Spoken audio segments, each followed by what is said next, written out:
नमस्कार, मैं हूं आनंद गुप्ता। इस समय चुनावी सरगर्मियां बढ़ चुकी है। इसी क्रम में सिसवा विधानसभा अध्यक्ष जाहिद अली से जो विधानसभा की तैयारी कर रहे हैं, तो आइए हम इनसे बात करते हैं क्या है इनके मुद्दाएं और किस बेस पे चुनाव लड़ेंगे इस सिसवा विधानसभा में। सबसे पहले तो जाहिद जी, आपका स्वागत है हमारे चैनल पे।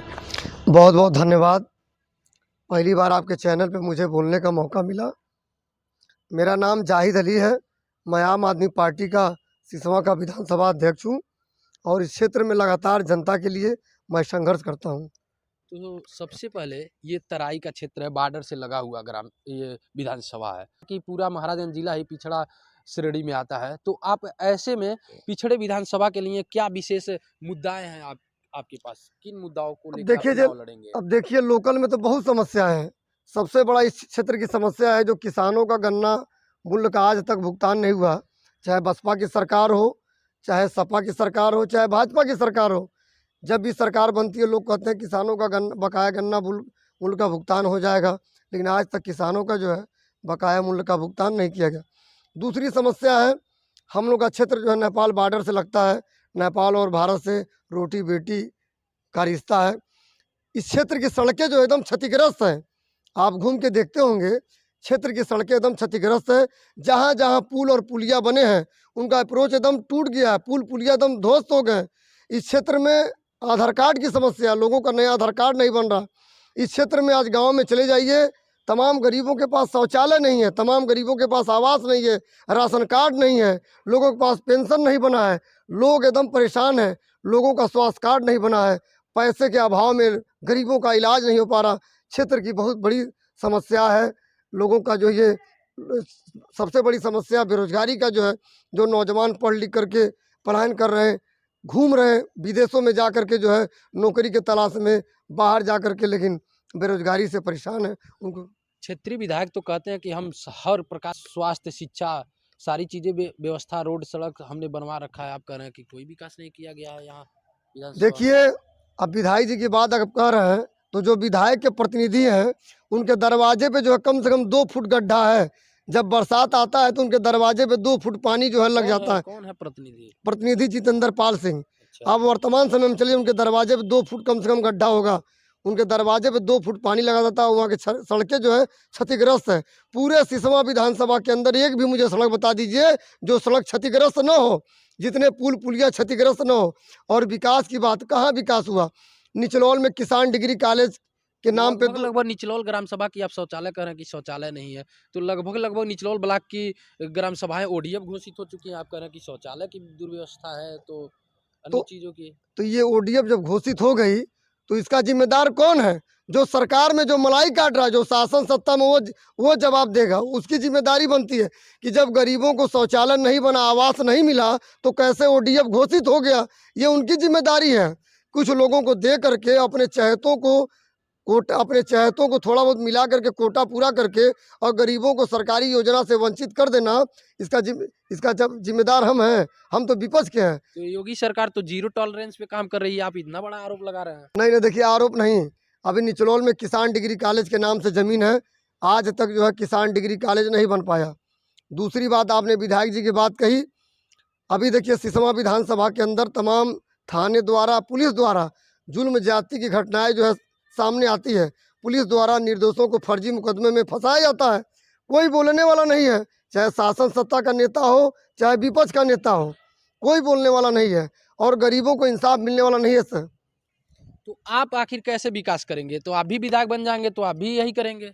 नहीं नहीं, ऐसी बात नहीं है। क्या आप कैसे आप सिसवा विधानसभा का विकास आप करेंगे? दिल्ली में देख लीजिए, दिल्ली के जितने विधायक हैं वो आम आदमी की तरह साधारण है, जो चाहता है उनसे बात कर लेता है।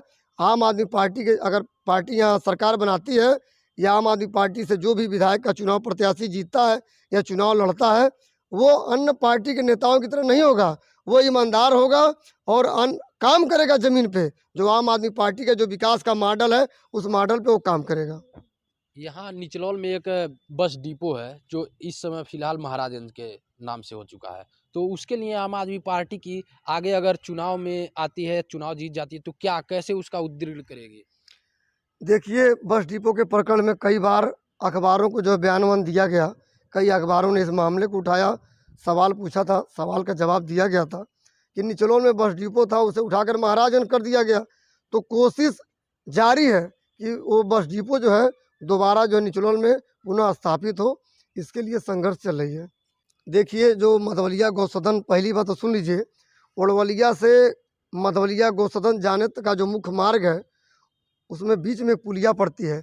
आज वो 3 महीने से बरसात के मौसम में जब बाढ़ आया था तो वह पुल जो एकदम क्षतिग्रस्त है, उसके अप्रोच और पुल एकदम धंस गया। आप मधवलिया गौसदन जा नहीं सकते। दूसरी बात, मधवलिया गौसदन में अगर करोड़ों रुपया वृक्षारोपण के नाम पे आया तो वहाँ की जो कमेटी है और जो अधिकारी कर्मचारी है उन्होंने उस सरकारी धन का बंदरबाट किया, सरकारी धन का गलत तरीके से दुरुपयोग किया गया। वर्तमान समय में कहीं भी वृक्षारोपण का काम नहीं किया गया। दूसरी बात, जो गाय का भरण पोषण के लिए तमाम जो चीज़ें आती हैं खाने पीने के लिए, उसमें भी बंदरबाट किया जाता है। आज गायों को गंदा पानी पीना पड़ता है और गंदा पानी पीने से गाय बीमार हो जाती हैं और गाय मर जाती हैं। उसका जिम्मेदार कौन है? भाजपा सरकार है। आज गाँव को उनके हिसाब से खुराकी नहीं मिल पा रही है और जो सरकार योगी जी जो गाय पे जो खर्च के लिए पैसा भेज रहे हैं वो बीच में महाराजगंज से लेके लखनऊ तक बीच में जो है नेता अधिकारी कर्मचारी मिल के बंदरबाट करके वो मलाई काट रहे हैं और गौसदलिया गाय सदन में जो है गाय मर रही हैं। वही सिसवा विधानसभा काफ़ी बॉर्डर से लगा हुआ है जहाँ पे रोजगार का कोई साधन नहीं है। तो रोजगार के लिए, जहाँ पे रोजगार के लिए लोगों को पलायन करना पड़ता है, तो रोजगार के लिए आपकी सरकार और आपकी पार्टी क्या करेगी सिसवा विधानसभा के लिए? देखिए, अगर उत्तर प्रदेश में आम आदमी पार्टी की सरकार बनती है तो आम आदमी पार्टी पूरी तरीके से कोशिश करेगी कि यहाँ के नौजवानों को रोज़गार मिले, बाहर उनको कमाने न जाना पड़े।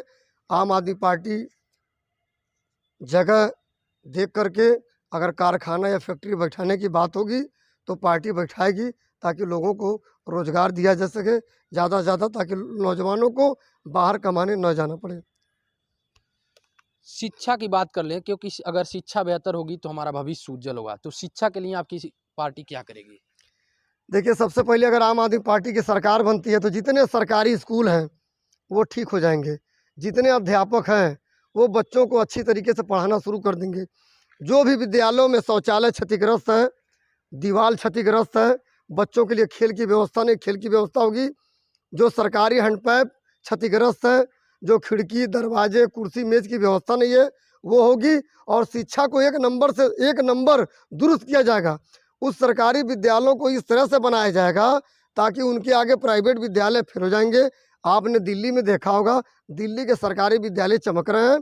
दिल्ली के सरकारी विद्यालय में पढ़ने वाले बच्चे आज पूरे भारत में एक नंबर पे, पूरे भारत में जो प्राइवेट विद्यालय हैं, दिल्ली के सरकारी बच्चों ने प्राइवेट विद्यालय को पीछे छोड़ दिया।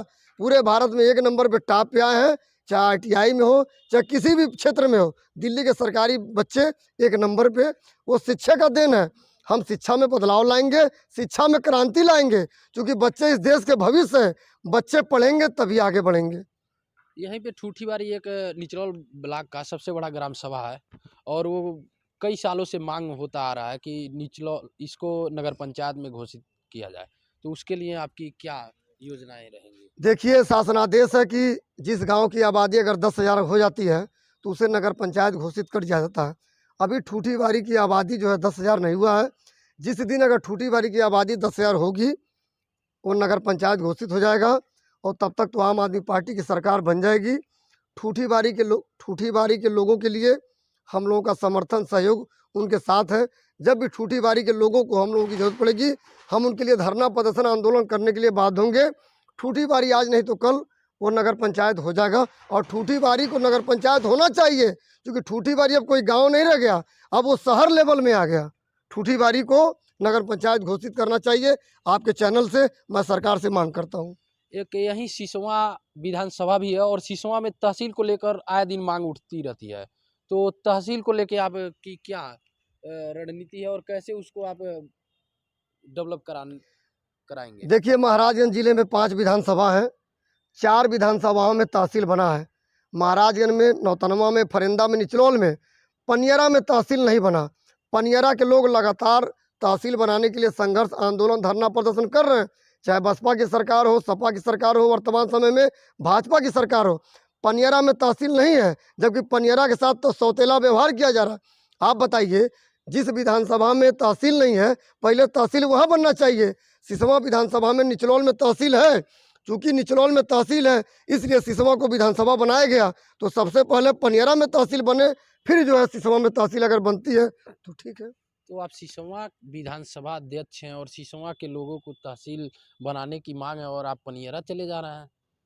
देखिए, अगर हर विधानसभा में एक एक तहसील है तो पनियरा विधानसभा में भी तहसील बनना चाहिए। दूसरी बात, मैं विकास आप होंगे सिसवा के विधायक तो आप जाएंगे विकास करने पनियरा में? जी नहीं, मेरे कहने का मतलब ये नहीं है। मैं ये कहना चाहता हूँ आपके चैनल के माध्यम से, अगर शासन तक मेरी आवाज़ पहुँच रही हो, कि सबसे पहले पनियरा को जो उसका हक अधिकार इंसाफ मिले, सबसे पहले पनियरा में तहसील बने, उसके बाद सरकार जो है सिसवा को तहसील बनावे, क्योंकि वो भी हमारे ज़िले का एक अंग है और ज़िले का एक विधानसभा है। तो पहले पनियरा को तहसील बनाया जाए, उसके बाद जो है सिसवा विधानसभा को जो है तहसील बनाया जाए। मेरे कहने का मतलब ये है। तो ये थे हमारे साथ जाहिद अली, आप पार्टी के सिसवा विधानसभा अध्यक्ष। मैं हूं आनंद कुमार गुप्ता, महाराजगंज।